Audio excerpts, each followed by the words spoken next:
Your Inspire is equipped with a Bronability platform lift that has an 800-pound weight capacity.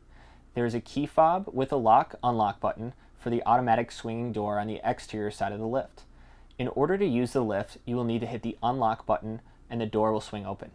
Once the door is open, you should ensure that your lift has power by checking on the power switch on the right side of the lift. Attached to the lift is a corded controller. To lower the lift, press the unfold button. Hold this button until the lift is completely unfolded. Then press and hold the down button to lower the lift completely to the ground. Now the lift is ready for use. Once you are loaded on and secured in the wheelchair lift, press and hold the up button and the lift will raise into the vehicle. It will stop once it's safe to enter the vehicle.